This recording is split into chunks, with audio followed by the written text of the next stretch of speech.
I watched a discussion Jordan B. Peterson and Ben Shapiro did together that was uploaded to JBP's YouTube channel, and it became apparent to me that they have a bad understanding of the idea of determinism.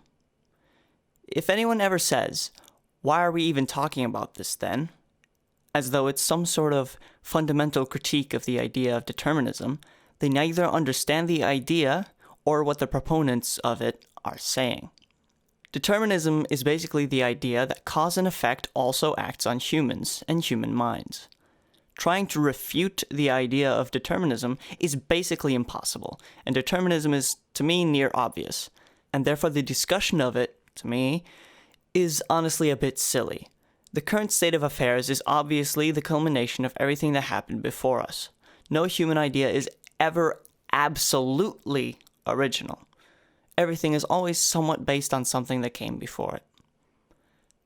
However, this being the case does not refute the ideas of meaning, improvement, choice, self-improvement, control, change, nor the idea of consciousness.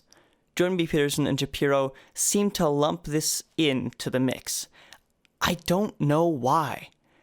The closest reason I can imagine is that they don't like the idea of not being in control, or that they weren't responsible for their level of competency, which on both sides is pretty freaking huge. And that, combined with a lackluster understanding of determinism, I'm guessing has misled them to thinking that determinism is fatalism. I will not be going into fatalism here, but the two are not the same. This clip here is very, very telling.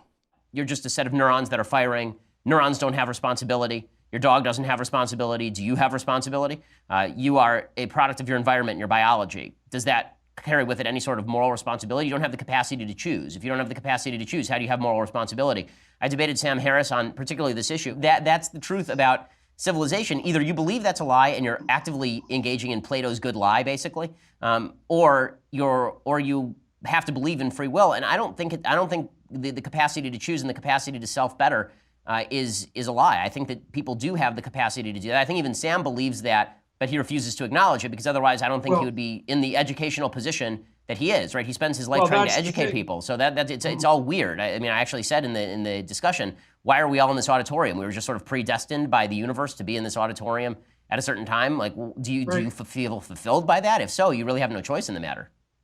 Well, one of the things that's always bothered me about the new atheist types and the hyper-rationalists is that as far as I can tell, their conduct is full of performative contradictions.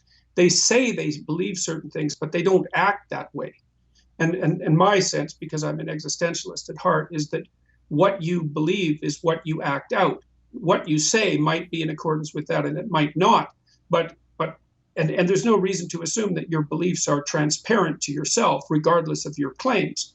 And so I also don't see any evidence whatsoever that a society can exist that functions over any reasonable period of time in any reasonable manner without predicating itself on the belief that people are both capable of free will and that they're responsible. Going from "you're made of matter" to "you don't have the capacity to choose and you are therefore not responsible for your choices" is a massive leap that we are not making, Ben. The world is made of atoms. Humans are made of atoms too. Cause and effect is true about our minds as much as it is about anything else, but responsibility does not disappear therefore.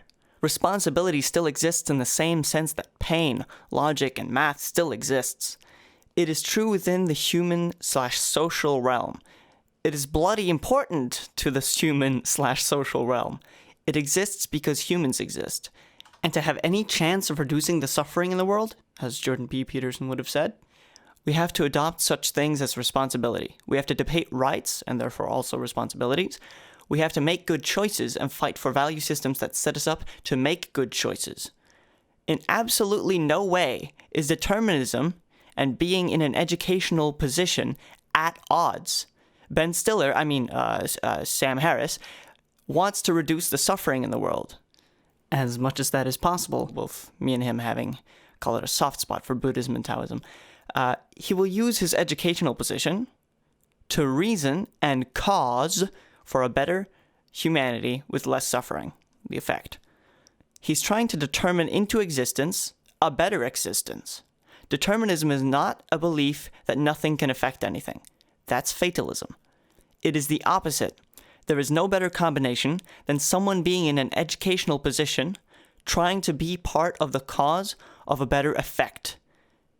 It is 100% compatible with determinism. Thank you.